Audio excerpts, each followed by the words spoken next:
Muito bom dia, sejam muito bem-vindos ao nosso programa Manhã Viva. Este dia e esta manhã vamos falar sobre educação dos filhos, como equilibrar a autoridade e a liberdade. Hoje vamos estar à conversa com Joana Santos, educadora de infância e formadora e facilitadora de parentalidade. Acompanha profissionais de educação e famílias, focando-se em trazer consciência aos relacionamentos, permitindo que as crianças cresçam em ambientes relacionais mais saudáveis e seguros. É lisboeta, neste momento vive em Arraiolos e é apaixonada pelo seu trabalho. É mãe de 2 crianças. E desde criança a sua paixão já se refletia nas suas brincadeiras, porque gostava de brincar no seu quarto com bonecas e fazia de conta que estava a tomar conta de crianças, não é? Já era aqui uma vocação à educação das crianças. A educação, as famílias, a autoestima da criança, a comunicação, a gestão de tempo, são temas que fazem parte do seu dia-a-dia. E desde já agradeço, não é, à Joana por estar presente neste programa. Muito obrigada, Joana. Já está aí preparada para a nossa conversa desse lado, mas como em todos os programas, e vendo que estamos numa época de advento, vamos também rezar a Nossa Senhora para que ela, também cuidadora, não é, da criança, não é, de Jesus, não é, do seu filho, possa também auxiliar e cuidar de todas as crianças e todos aqueles que são cuidadores das crianças. Ave Maria, cheia de graça, o Senhor é convosco. Bendita sois vós entre as mulheres e bendito é o fruto do vosso ventre, Jesus. Santa Maria, Mãe de Deus, rogai por nós, pecadores, agora e na hora da nossa morte. Amém. E antes de irmos para a nossa conversa, não é? Vamos antes ver uma peça no qual a Verónica, não é? Vai ensinar como fazer um sabonete de glicerina. Uma atividade aconselhada a fazer com os mais pequeninos, mas também com aqueles que são mais velhos. Ora, veja.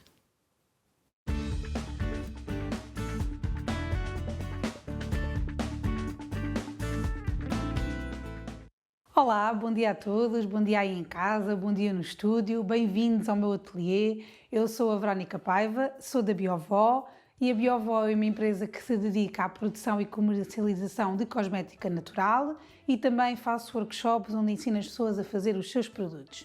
Se quiserem saber mais sobre mim, podem ver no meu site www.biovó.pt e lá encontram todos os meus contactos. O que é que nós vamos fazer agora? Vamos fazer sabonetes de glicerina. Os sabonetes de glicerina são muito fáceis de fazer e conseguimos fazer até com crianças ou com os nossos, por exemplo, quem trabalha com séniores também pode fazer com eles, porque não há grande risco como os outros sabonetes mais elaborados com outros ingredientes. Os sabonetes de glicerina, o cuidado que temos que ter é com o aquecimento, portanto, da mesma maneira que quando estamos a cozinhar temos que ter cuidado para não nos queimarmos. Com os sabonetes de glicerina é isso mesmo e rapidamente ficam com sabonetes que podem usar ou oferecer a quem mais vocês gostam. O que é que nós vamos precisar para fazer os nossos sabonetes de glicerina? Precisamos da base de glicerina e a base de glicerina é sólida, porque existe também glicerina à venda líquida, está bem? Mas tenham atenção com isso, é mesmo uma base de glicerina para fazer sabonetes. E depois eu vou utilizar um bocadinho de azeite para dar aqui a emoliência, a hidratação ao nosso sabonete e também para ajudar a misturar os outros ingredientes, que são o quê? São os elementos decorativos, que servem apenas para tornar o nosso sabonete mais bonito, mais cheiroso ou até com alguma propriedade. O que é que nós vamos utilizar? Eu vou utilizar a spirulina, que é uma alga verde, para lhe dar uma cor verde, porque eu quero fazer um sabonete de alecrim. O alecrim é uma planta aromática que nós temos no nosso país muito boa, maravilhosa. Eu costumo dizer que o alecrim é o café que nós já não podemos beber, ou seja, quando precisamos de energia, precisamos de acordar e já não podemos beber mais café, o alecrim é uma boa planta. Tenham atenção, se têm tensão alta, se são pessoas que não podem ser ainda mais aceleradas do que estão, tenham cuidado com o alecrim. Às vezes as pessoas esquecem-se e depois aparecem dores de cabeça, ficam com mais atividade, Portanto, para quem é muito ativo, não vai utilizar o alecrim, está bem? Para quem precisa assim de acordar um bocadinho mais, o alecrim é um ótimo aliado.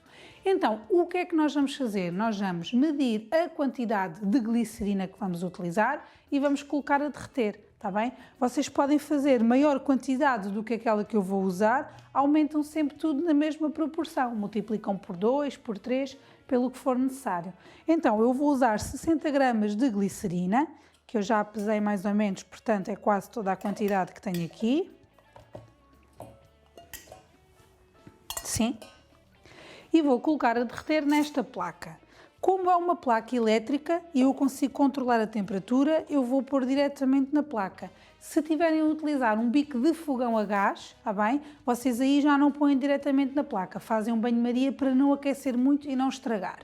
E vou medir aqui as restantes quantidades para quando a nossa glicerina estiver derretida, nós já temos tudo preparado, está bem? O que é que eu vou fazer? Nesta tacinha eu vou medir a quantidade de azeite que quero usar. Se não tiverem azeite, podem fazer com outra gordura qualquer, ou se não gostarem de azeite, está bem? Amêndoas doces, óleo de coco, mas eu recomendo sempre azeite porque é a gordura melhor que nós temos no nosso país e é tão bom ver na apanha da azeitona famílias inteiras a apanhar a azeitona, as avós, não é? Cheias de energia, é muito, muito giro de se ver. Então o que é que eu vou utilizar de azeite? Vou utilizar 3 gramas, é mesmo uma quantidade muito, muito pequenina. Okay? É só mesmo para ajudar a misturar o óleo essencial e a spirulina. A quantidade de spirulina basta 1 grama. Se vocês não conseguirem medir 1 grama com a vossa balança, vocês tiram mesmo só uma pequena porção, porque às vezes as vossas balanças não conseguem medir com esta, ou seja, com um tamanho tão pequenino, com esta perícia, vá. Portanto, 1 grama. Aqui, se vocês colocarem muita spirulina, o que é que acontece? Fica o vosso sabonete muito verde, está bem? Portanto, não precisam de colocar uma grande quantidade. E vamos misturar.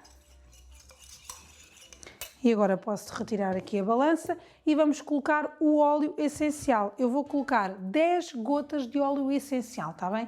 Para esta quantidade de sabonete é o suficiente. Se quiserem usar mais do que um, dividem essas 10 gotas, portanto 5 gotas de um e 5 gotas de outro, está bem? Mas só um já é muito bom e já dá um aroma muito bom.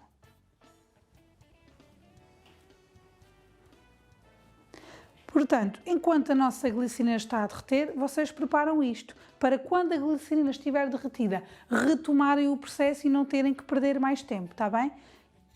Portanto, já está aqui o nosso cheirinho e a nossa cor, é só aguardar que a glicerina derreta e já voltamos para ver o próximo passo.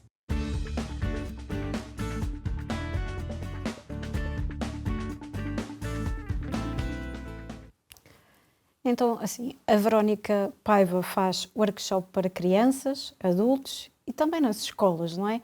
É uma excelente oportunidade para conhecer Mindy e o trabalho que a Verónica desenvolve. Mas, entretanto, já estou aqui com a Joana. Joana, como é que tudo começou? Em que momento da sua vida se apercebe que precisava de fazer algo a mais pelas famílias e pelas crianças?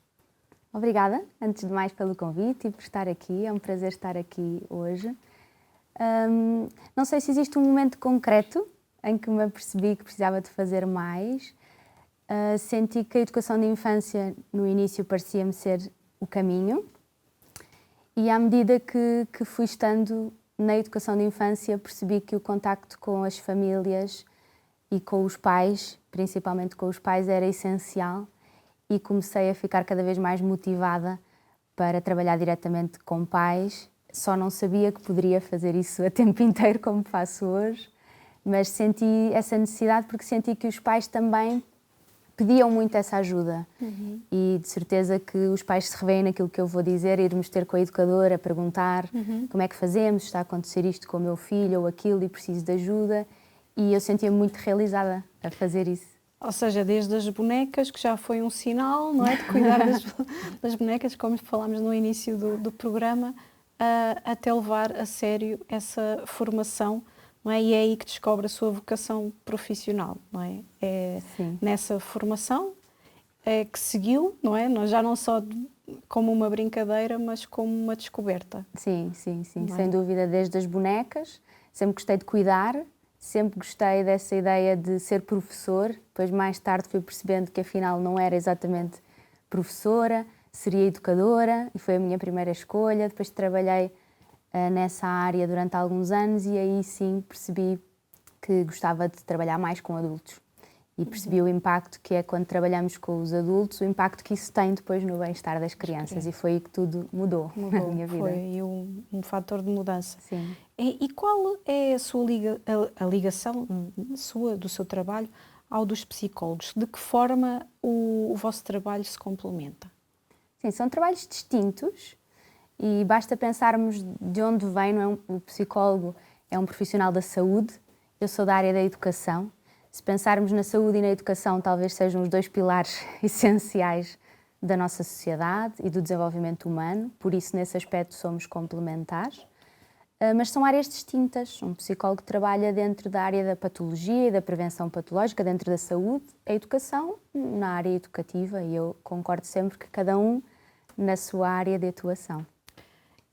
De que forma a educação dos filhos é um desafio nos dias de hoje, como nesse sentido, que é o tema do nosso programa, como equilibrar a autoridade e a liberdade, não é? Uhum. Eu acho que o desafio de hoje em dia, eu não sei se hoje em dia há mais desafios. Eu acho que os desafios sempre existiram. Acho que hoje em dia podemos ter mais espaço para trazê-los para cima da mesa e para falar sobre eles, para estar aqui num programa de televisão a falar sobre isto, sobre filhos e sobre pais e sobre a parentalidade. E podemos todos dizer que afinal existem desafios. Acho que essa é que é a novidade. Os desafios acho que já existiam no tempo dos nossos pais, dos nossos avós e das gerações anteriores. Em relação à autoridade e à liberdade, eu acho que se olharmos para os dois conceitos, de autoridade e de liberdade, torna-se difícil conjugá-los e talvez venha daí a dificuldade de encontrar um equilíbrio entre a autoridade e liberdade. Mas se nós, em vez de termos a ambição de ser autoridade, se nós tivéssemos a ambição de ser líderes dentro da nossa família, enquanto adultos que somos, se calhar aí liderança e liberdade já se juntam, não é? Já casam melhor estes dois conceitos. Na verdade, se nós quisermos e tivermos a intenção de ser líderes dentro da nossa família, dando espaço à individualidade de cada um, aí temos espaço para a liberdade também. E talvez encontremos um equilíbrio nesta mudança de paradigma entre transitar da autoridade para a liderança. Liderança, não é? Que é isso talvez que faz ali um bocadinho uma certa unidade, digamos assim.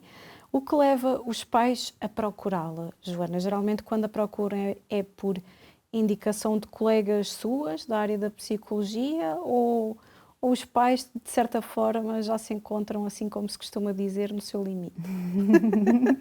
Aparecem pais de todas as formas, na verdade. Aparecem cada vez mais por iniciativa própria. Têm aparecido muitos pais que sentem que o seu comportamento está desalinhado com aquilo que acreditam, mas não conseguem fazer diferente. Pais que já acreditam que não era suposto eu estar a bater ao meu filho, não era suposto que os nossos dias passassem sempre aos gritos, mas não sei como se faz de outra forma, não consigo controlar-me, preciso de aprender como é que eu posso dar aqui a volta à interação. Depois sim, vêm alguns pais recomendados, não só pela parte dos psicólogos como pelos médicos de família, alguns até pelos educadores e professores, que lhes indicam que eles precisariam de ajuda aqui a lidar com os seus filhos e a melhorar as relações. E vêm, de facto, alguns pais muito cansados e exaustos. Alguns deles não vêm recomendados pelos psicólogos, acontece ao contrário. Acabo por ser eu a enviar esses pais e a aconselhá-los a procurar ajuda psicológica, porque já deteto alguns sinais que já têm a ver com o foro da saúde, e lá está, como distinguimos há pouco, eu estou no foro da educação. Na saúde haverá profissionais para poderem ajudar. É uma pena, seria melhor que não viessem no limite, que viessem um bocadinho antes. Antes, não é? Sim. Para terem ali alguns recursos, não é? Sim. Que conseguissem responder melhor. Claro. O que leva a sua profissão a ser pouco conhecida em Portugal? É verdade que em várias partes do mundo e nos gabinetes de psicologia há cada vez mais profissionais com a sua formação, não é? Considera o seu trabalho um desafio? O que é que me diria acerca disso?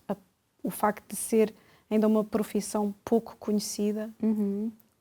Sim, é uma profissão, não sei se é relativamente recente ou não, também não sei se posso dizer que é pouco conhecida. Existem facilitadores que trabalham em muitas áreas distintas. Há professores que são eles próprios facilitadores de parentalidade consciente e, portanto, levam este trabalho de facilitação para dentro das suas salas de aula e para as suas famílias. E existem também facilitadores de outras áreas que levam este trabalho de ajudar as famílias em diferentes contextos. Por isso, por vezes, parece que não existe, mas na verdade está assim meio que disseminada em várias áreas. Acho que há pessoas que realmente não conhecem este trabalho e que por isso não sabem que podem recorrer a um profissional facilitador de parentalidade consciente, exclusivamente para melhorar a relação que estabelecem com as crianças. Seja, estamos aqui a falar de pais e filhos, poderíamos estar a falar de professores e alunos. É a mesma coisa, uma relação entre um adulto e uma criança que se quer saudável e que se quer de qualidade, mesmo com os desafios habituais. Eu acredito que se houvesse mais parcerias de escolas, mais facilitadores integrados em escolas, mais facilitadores a trabalhar em parceria com alguns espaços, alguns deles clínicas, outros não, que estejam ao serviço das famílias, facilitaria, porque há famílias que não sabem que existe esta ajuda. Mesmo para os professores, não é? Hoje em dia, como acabou de dizer, é a mesma realidade, não é? A questão da educação. E muitas às vezes também, dentro das suas realidades, também se encontram muitas vezes exaustos, não é verdade? Sim, sem dúvida. Acho que a exaustão é a grande pandemia. Pandemia de todos. Qual a importância das famílias de tratar cada criança de forma única e de que forma esse fator contribui para a educação parental?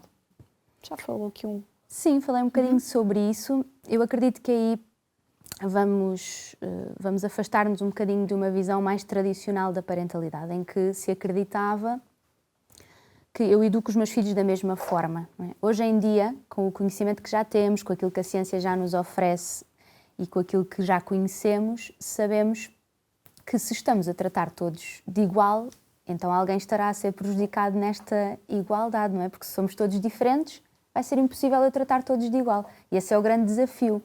E por isso muitos pais, quando têm um segundo filho ou um terceiro filho e que vão mais confiantes, dizem, eu cheguei e fiz exatamente igual. E não funcionou, claro, porque aquela pessoa que está ali não é a mesma. Diferente. Não é a mesma, é uma pessoa diferente. E esse é o grande desafio também que se atravessa nas escolas.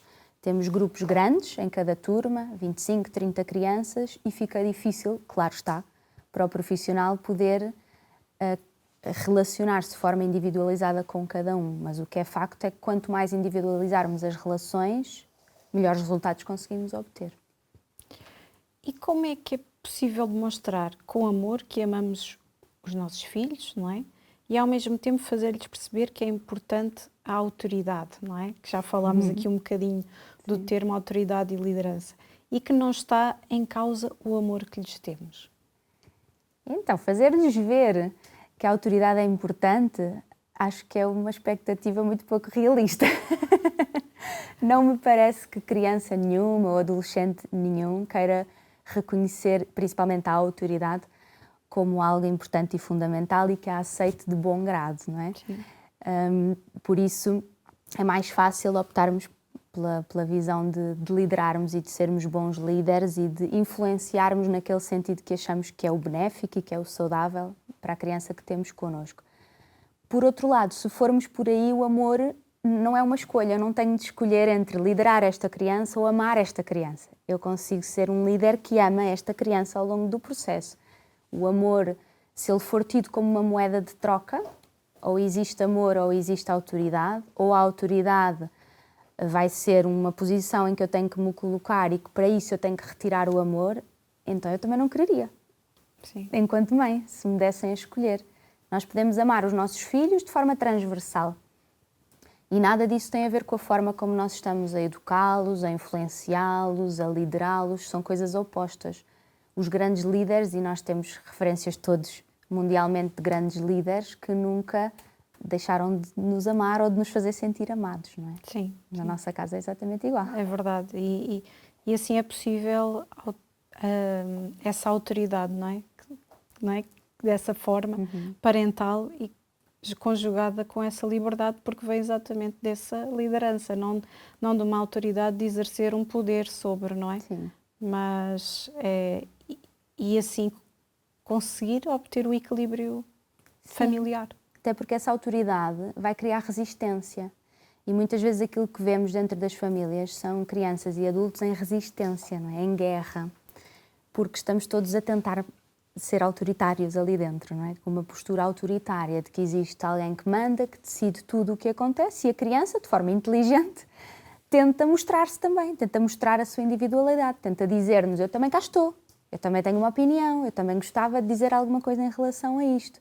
Então, quando nós abrimos este espaço, ainda que continuemos, e é muito importante que mantenhamos esse lugar de liderança, mas se abrirmos esse espaço, então diz-me o que é que pensas sobre isto. Ok, vou ter em conta a tua opinião, deixa-me pensar melhor sobre este assunto. Isto vem de um lugar de amor, e se vem de um lugar de amor, não há porquê a criança vir com resistência. Ela naturalmente terá mais tendência a seguir com aquilo que nós estamos a decidir, a ser mais... está-me a faltar o termo que eu quero dizer, mas a ser mais facilmente conduzido por nós enquanto líderes da relação, muito mais do que do que os efeitos que tem a autoridade. Estamos aqui quase a terminar a primeira parte do nosso programa, mas para fechar esta primeira parte, quais são os desafios, as dúvidas e inseguranças mais referidos pelos pais e educadores? Sim, consigo num consultório. Sim, as dúvidas, a maior dúvida, se houvesse assim um top, esta ganhava a medalha de ouro, é se estou a fazer certo ou errado. É a pergunta que mais me fazem, tanto educadores, professores, educadores de infância e equipas nas escolas, como os pais. Eu estou a fazer isto, mas eu não sei se é por aqui. Eu estou a fazer isto, mas eu não tenho a certeza se isto se faz. Quase que como se houvesse uma entidade a que nós vamos procurar uma certeza, quando essa certeza vem muito mais de dentro e é muito mais individual. Cada pessoa saber a cada momento se aquilo que eu estou a fazer está alinhado com a pessoa que eu quero ser e com aquilo que eu quero trazer para dentro da minha família. A maior insegurança que se vive é essa, não ter a certeza daquilo que estou a fazer a um determinado momento. E os atendimentos costumam ser feitos com toda a família? Como é que se processa esse acompanhamento parental? Não, eu trabalho exclusivamente com os adultos. Tenho colegas facilitadoras que trabalham com pais de adolescentes e que aí também fazem um trabalho com o adolescente. Eu trabalho exclusivamente com pais e eu acredito que, trabalhando exclusivamente com os adultos têm essa capacidade de responder àquilo que são os desafios da família e sempre com a intenção de empoderar os adultos, de trazer-lhes segurança para que depois continuem a sua vida de uma forma sustentável e não fiquem dependentes do acompanhamento. O acompanhamento é uma coisa temporária, não é? Um apoio temporário, mas mais do que esse acompanhamento é importante que os pais se lembrem que têm as ferramentas necessárias para liderar a sua família, para conseguir trazer saúde à sua família. Mesmo sendo mãe, não é? E profissional ao mesmo tempo, a sua visão mudou e nessa realidade também como mãe profissional, o facto de ser mãe mudou alguma coisa também em termos profissionais? Do que é que se apercebeu depois de poder estar nos dois papéis? Acho que a primeira coisa que me apercebi foi do papel dos pais, que eu nunca tinha lá estado, não é? Para mim era um papel teórico, passou a ser um papel que eu consigo agora ver na prática. E por isso consigo sentir os desafios com muito mais empatia. Percebo como é que acontece uma dinâmica familiar. Isso foi a primeira coisa a mudar. A segunda coisa a mudar foi a forma como consigo empatizar com a criança, porque quando temos filhos, existe aquele cordão umbilical tão forte, não é? O sofrimento dos nossos filhos, não conseguimos ficar alheios, e isso traz-me a oportunidade de estar a cada momento a treinar a minha empatia. Mas eu tento muito separar as coisas, porque senão estaria para as minhas filhas alguém com elas que é um profissional. Eu não quero que elas tenham um profissional, eu quero que elas tenham simplesmente a mãe, com os erros todos que as outras mães cometem, com os arrependimentos, com algumas culpas, com tudo isso eu tento que isso seja igual e que eu faça o meu papel o melhor que posso. Não existe uma mãe perfeita e, portanto, eu de certo não seria essa, garantidamente. Mas com certeza também é isso que falou, facilita muito mais o facto de poder ter essa experiência como mãe, não é? E colocar-se, não é? Conseguir colocar-se melhor no lugar dos outros pais ou dos outros educadores. É extensível ao meu trabalho com profissionais. É fácil para mim colocar-me num lugar de um educador de infância, claro, porque já lá estive. Exato. Por isso, mais do que imaginar a posição, eu consigo perceber como é que é, consigo entender melhor e empatizar melhor com o lugar do outro, se já lá estive. Sim. Joana, terminamos a primeira parte, voltamos daqui a pouco, volte connosco e até já.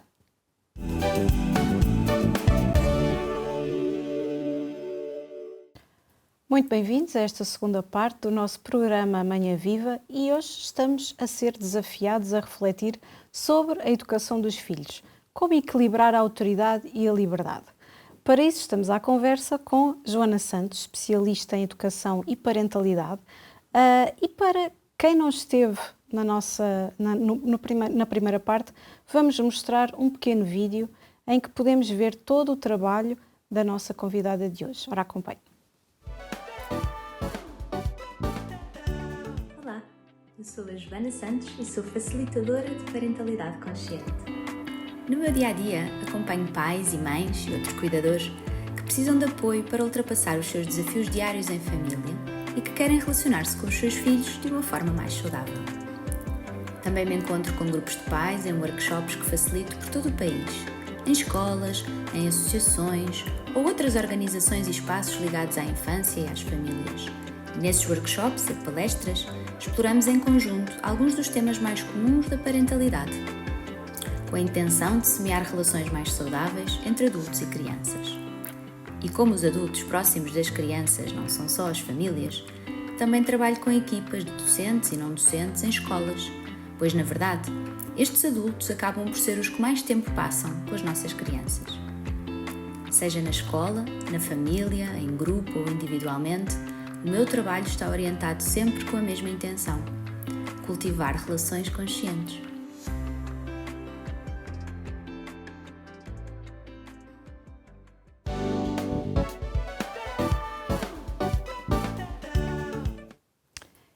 E antes de irmos aqui para a nossa segunda rúbrica, onde vamos acabar de ver a Verónica a terminar o seu sabonete, Joana, realmente é muito, muito importante este trabalho que realiza, não é? É todo este trabalho em prol da formação e da educação das próprias crianças. Sim. Sempre com essa intenção de criar ou ajudar a criar relações mais saudáveis entre adultos e crianças, seja em que ambiente for. Então, vamos terminar esta segunda peça que vamos ver a seguir, em que a Verónica ensina então a fazer o sabonete de glicerina. Ora, veja.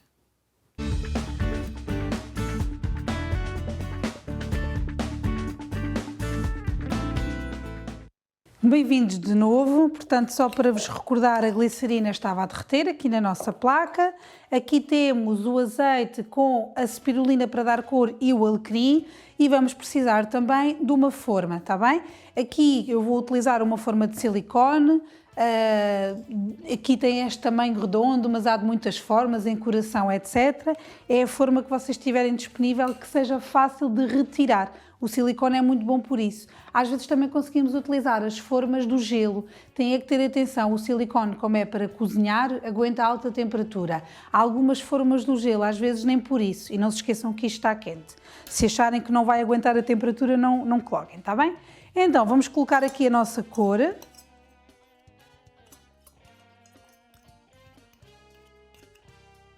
Misturamos aqui diretamente neste nosso recipiente onde a glicerina aqueceu. Que cheirinho! Não se esqueçam que o alecrim é para acordar. Portanto, não abusem. E vamos colocar aqui. Se estiver mais frio, ele vai arrefecer e solidificar mais rápido, está bem? Se estiver mais calor, vai demorar um bocadinho mais. Estes sabonetes não têm período de cura, ou seja, significa que assim que estiverem sólidos, vocês podem utilizar, está bem? Não precisam de ficar à espera para eles ficarem bons. Vou só aqui com a ajuda de uma espátula para aproveitar todo o sabonete.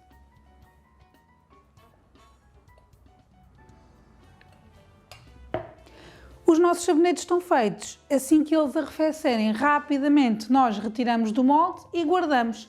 Em termos de conservação, depende da glicerina que nós comprarmos, está bem? A glicerina tem um prazo de validade e é esse o prazo de validade que nós nos vamos focar. Mas por norma, se estiver bem guardado, irá durar mais ou menos 1 ano sem qualquer problema. Em relação à embalagem onde vocês coloquem, não os embrulhem em plástico porque eles precisam de respirar. O ideal é porem numa caixinha de papel, por exemplo, de cartão, ou até podem colocar em frascos de vidro e sempre que vocês vão lá abrir para retirar um, já está a deixar os nossos sabonetes respirarem, está bem? Espero que gostem, que repitam, que façam em casa. É muito fácil de fazer, como veem, com crianças, com pessoas mais velhas. É só mesmo ter atenção com a placa e dar asas à imaginação e fazer com os formatos e com os aromas que vocês quiserem.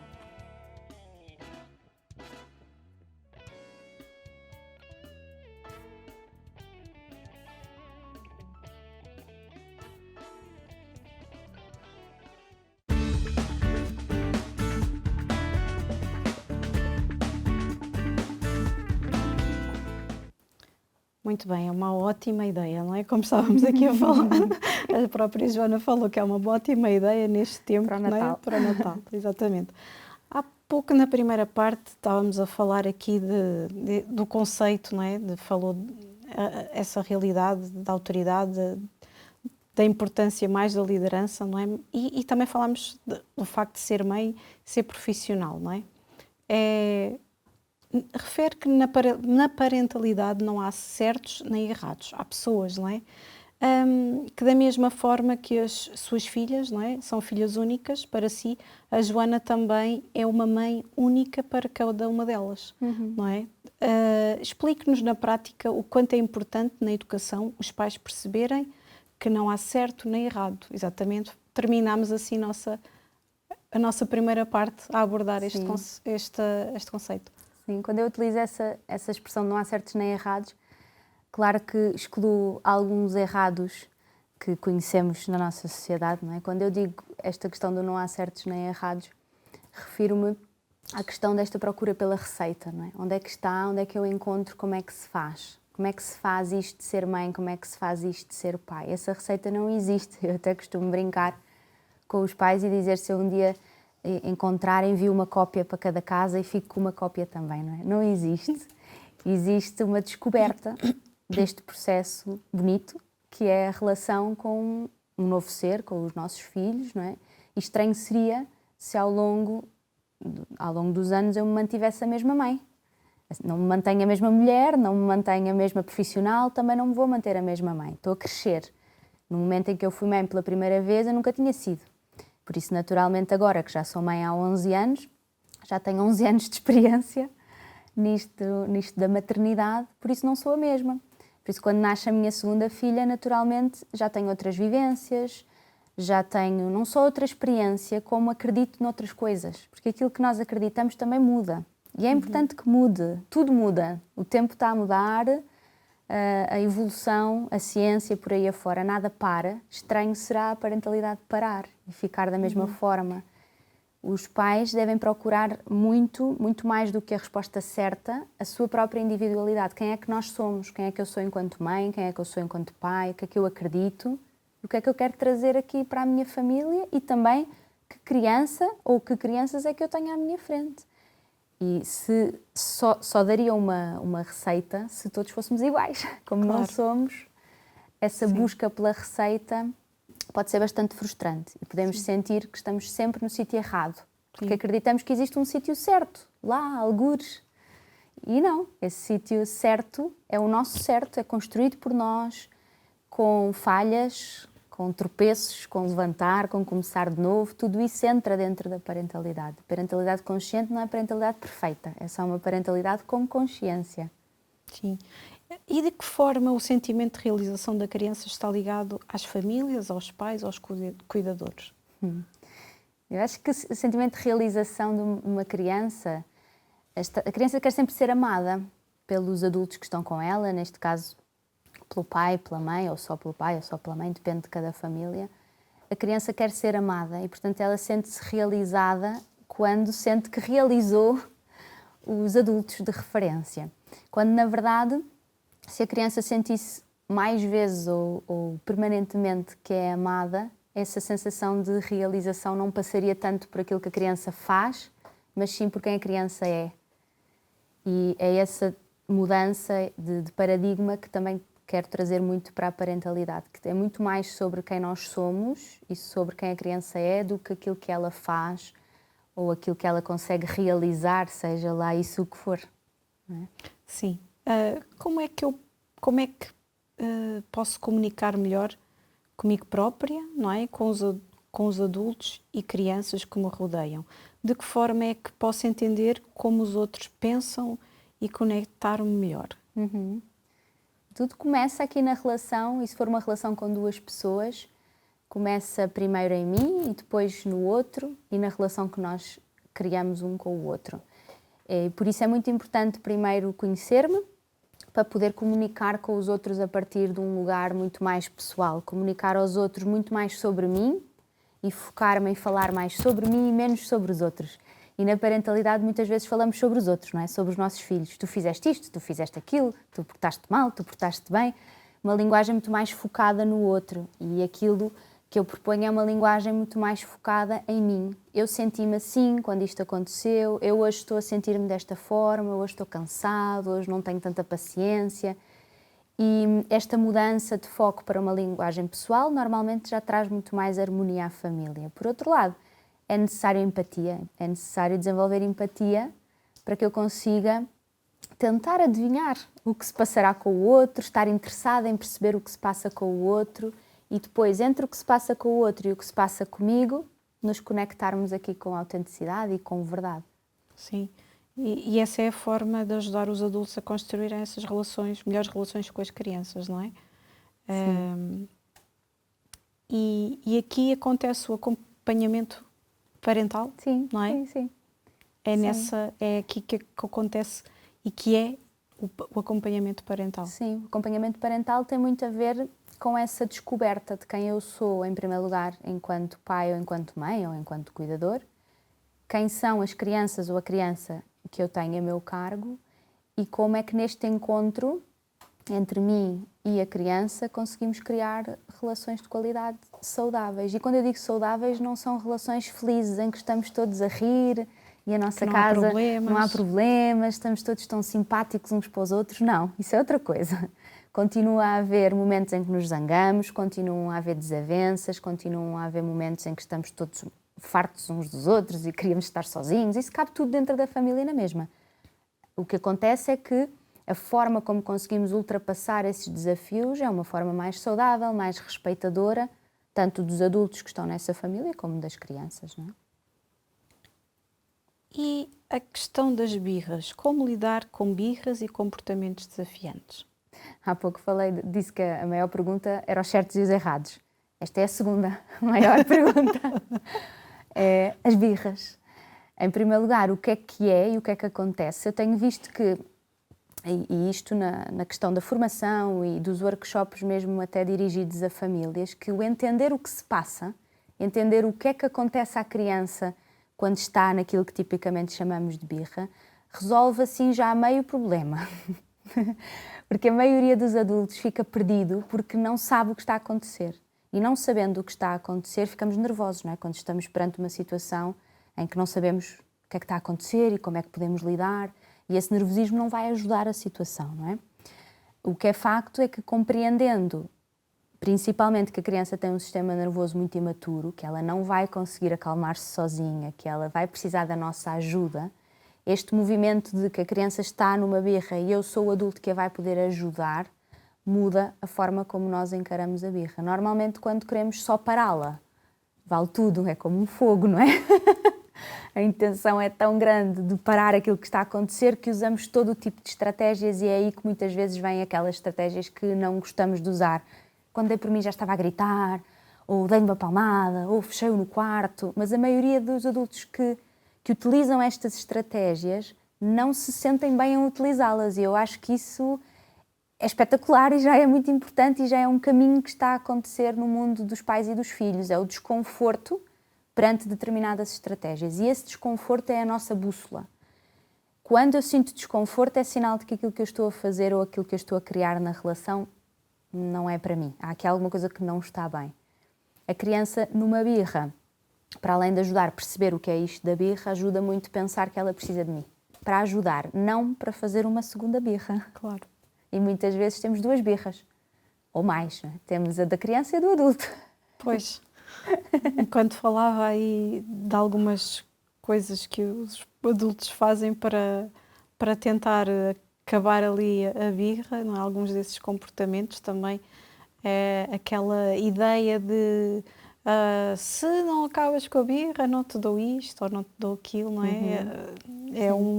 É um socorro do próprio adulto também, não é? Sim, é um desespero. Não é? Normalmente são medidas que o adulto toma em desespero porque quer mesmo acabar com aquela situação. Mas se formos olhar para todos esses comportamentos ou todas essas medidas em relação ao momento em que a criança está desregulada, vamos perceber que todos eles, o que têm em comum é que não têm amor. O amor desapareceu. São todas medidas de não amor e muitas delas até de violência. E quando nós falamos de uma forma tranquila com pais e com mães, eu nunca descobri um pai ou uma mãe que me dissesse sim, eu quero ser muito violento para o meu filho. Não é? Claro que não. Claro que não. O que acontece é que o próprio adulto fica desregulado, o próprio adulto não sabe como lidar, muitos estão exaustos, como já falámos há pouco. Quando nós estamos nesse estado é muito difícil conseguirmos manter a calma para ajudar a criança. E atenção que esta calma não tem que ser eu manter-me zen, a criança está aos gritos e eu estou com um sorriso, não é? Outra vez, não é isso que se pretende. É manter muito mais do que a calma, manter o meu centro, manter a minha adultez, que eu deveria ter nesses momentos. E assim vão-se comunicando, vai-se dizendo aos filhos e comunicando as regras e os limites. Sim, sim. As regras e os limites são todos aqueles que nos protegem a nós e que protegem a criança e são por isso necessários. Não são simplesmente regras inventadas que decidimos porque sim e porque vai ser assim. Essas a criança vai de certeza tentar alterá-las e resistir a elas. Os limites têm muito mais a ver com os meus limites pessoais, com aquilo que eu enquanto pessoa tolero ou não tolero, gosto, não gosto. E nesse encontro em que a criança conhece os meus limites e conhecendo os meus limites, como ela me ama, que é outra coisa que nos esquecemos, ela tende a colaborar comigo, mais fácil é se eu olhar para os limites dela e fizer o mesmo. E quando ela me diz, não gosto, não quero, tenho medo, não me sinto confortável aqui, se eu respeitar esses limites, eu estou a ensinar ao meu filho como é que isso se faz. E, eventualmente, algures no crescimento, ele vai devolver-me essa aprendizagem. E aí sim eu vou sentir que ele sabe como respeitar o outro. Alguém que respeita o outro, provavelmente foi ensinado como é que isso se faz. E por isso temos de começar a mostrar aos nossos filhos como é que se fazem as coisas em que nós acreditamos. E assim é que nos sentimos amados, não é? Sim, claro que sim. Sugiro algumas estratégias para criar tempo de qualidade com os filhos. Vou trocar a pergunta, posso? Pode. Porque às vezes na parentalidade queremos pôr mais coisas, não é? Dê-me mais estratégias. Pedem-me muito isto, não é? Joana, e que estratégia é que eu uso? Que estratégia é que eu uso? E eu gosto primeiro de fazer o exercício inverso. O que é que podemos tirar? O que é que usa e que já não serve? Porque às vezes a parentalidade é muito mais sobre desaprender do que aprender mais coisas. Às vezes estamos tão cheios de informação que não nos apercebemos que aquilo que precisamos é de retirar. Quando falamos de tempo de qualidade, então podemos olhar para o nosso tempo de qualidade, que é algo muito individual, cada pessoa tem o seu, e pensar o que é que me retira esse tempo de qualidade. E quando nos perguntamos o que é que me retira tempo de qualidade, chegamos a uma resposta quase unânime chamada telemóveis, que apitam, tocam, têm notificações, têm uma coisa importante que eu tenho de ver, retiram-nos daquele tempo de qualidade. Tarefas, multitasking de todas as tarefas que nós achamos que são fundamentais, ter sempre a casa impecável, não é? Ter tudo, colocar as crianças num montão de atividades porque são tão importantes para o desenvolvimento. O que é importante para o desenvolvimento são relações saudáveis e de qualidade. É tempo de conexão, não em quantidade. Esse tempo de qualidade pode ser encontrado numa viagem de carro. Então, se calhar, em vez de eu ter a música, e se eu desligar? Se calhar já está aí uma estratégia. E se calhar, se eu chegar a casa e pousar o meu telefone logo à entrada, se calhar está aí outra estratégia. Muitas vezes o tempo de qualidade, o tempo já lá está. Só não está a ser de qualidade porque nós o estamos a utilizar para outras tarefas. Vivemos num tempo de muito entretenimento, não é? Muito estímulo. E de um estímulo e que nos desfoca, tira o foco também do que é essencial. E é uma forma de estabelecer essas relações conscientes e saudáveis, não é? Na educação dos filhos. E como educar sem bater? Já começou aqui a abordar a mudança de paradigma para uma parentalidade sem a violência. Sim. Eu acho que uma parentalidade sem violência é o caminho para uma sociedade sem violência. Porque quando chegarmos a um momento em que uma criança estranhar a violência, aí esse é o meu sonho.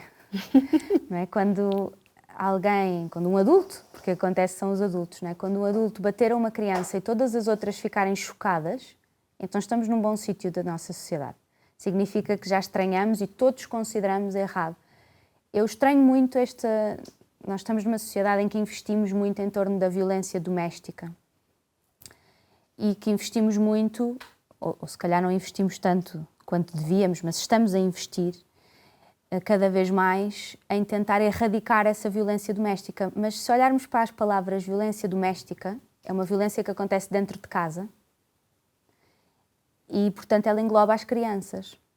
E, estranhamente, quando essa violência é dirigida exclusivamente às crianças, ela é só chamada de educação. Mas, na verdade, uma palmada é uma palmada. Um estalo é um estalo, um grito é um grito, um puxão é um puxão, independentemente da idade, porque as crianças são pessoas, exatamente como nós. A única coisa que difere é a idade. Então, se nós queremos erradicar a violência entre adultos, nós temos de começar a erradicar a violência na infância, para que a criança cresça a perceber que a violência não é um caminho e que quando acontece há alguma coisa de errado, a não normalizar. Quanto mais nós normalizarmos a palmada, quanto mais nós normalizarmos o puxão, o vir à força, por aí afora, todos esses atos que não deixam de ser condenáveis quando falamos de adultos, se começarmos a torná-los também condenáveis para com as crianças, então vamos crescer num mundo em que a violência não entra e não é admissível. Porque é importante descobrirmos então os nossos limites?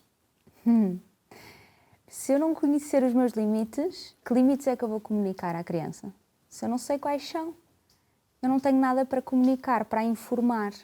Esses limites pessoais de que falámos há pouco e que vêm de mim, do meu corpo, das minhas emoções, daquilo que eu permito ou daquilo que eu não permito, esses são os limites importantes numa família. Se eu não souber quais são, dificilmente eu vou comunicar à criança e impossível será ela respeitar uma coisa que desconhece. E deixe-me acrescentar uma coisa em relação aos limites. Hoje em dia, nesse tal mundo frenético onde andamos, desrespeitamos a toda a hora os nossos próprios limites. A criança vê. Portanto, como é que ela vai reconhecer um limite meu se ela vê constantemente esse limite desrespeitado? Se outras pessoas gritam comigo e eu não digo nada, porque é que quando a criança grita comigo eu digo não quero que me grites, não me voltas a gritar? Mas toda a gente grita. Verdade. Eu tenho de olhar para os meus limites, conhecê-los e comunicá-los a qualquer pessoa, não importa se é uma criança ou se é um adulto. Eu tenho que me proteger, os limites servem para eu proteger a minha integridade, para me manter inteiro enquanto pessoa, quer fisicamente, quer emocionalmente. E estar inteiro em todas as realidades, não é? Sim, e em todas as relações. Relações, não é? E estamos a terminar este nosso programa, não é? E acho que a melhor forma de o terminarmos é com duas frases suas, na qual iria enunciar e depois comentar. Podes mudar de emprego, mudar de cidade e até mudar de país. O que te faz sentir sempre em casa é a tua família. Sim. Quando leio essa frase ou quando ouço essa frase, remete-me sempre para a nossa busca fora, não é? Pelo bem-estar fora. Eu vou mudar alguma coisa fora de mim para encontrar o bem-estar ou a paz que eu esteja à procura. E, na verdade, essas respostas estão dentro de casa. Estão dentro da nossa casa. E muitas vezes vemos uma fuga, como dentro da nossa casa as coisas não estão bem, então vou tentar uma fuga lá fora. E vai ser o meu trabalho, o problema é o sítio onde eu estou, é o meu chefe, é por aí afora. E muitas vezes o problema está dentro de nós, está a transmitir de dentro de nós para a nossa família. E a nossa família, esperemos nós, está lá para sempre. Trabalhos vêm vários, chefes vêm muitos também, e os sítios onde vivemos também podem mudar, mas aquilo que vai estar sempre lá para nós, e queremos que esteja, é a nossa família. Então, a meu ver, é o maior investimento que alguém pode fazer é na sua própria família, para que no final da vida ela esteja lá connosco ainda. E ainda uma outra frase: acredito que juntos vamos construir futuros adultos mais conscientes, mais focados no ser do que no ter. Sim, falámos disso, acho que esse é um resumo quase aqui da nossa conversa.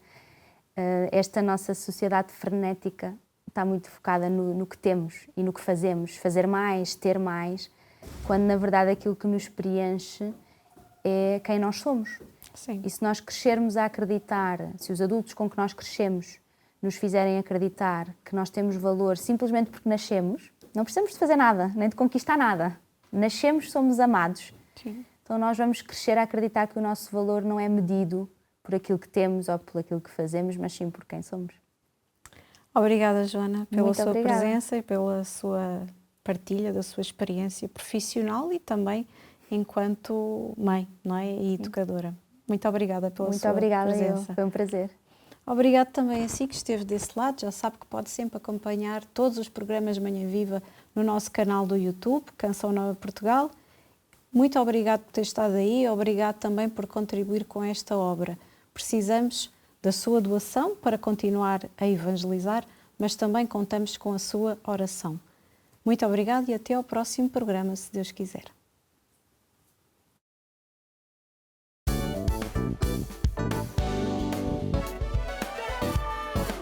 Se gostou deste programa, clique aqui na nossa playlist aqui em baixo para ver outros episódios. Se ainda não subscreveu o nosso canal do YouTube, faça-o já clicando neste botão aqui do lado e será logo o primeiro a saber todas as novidades.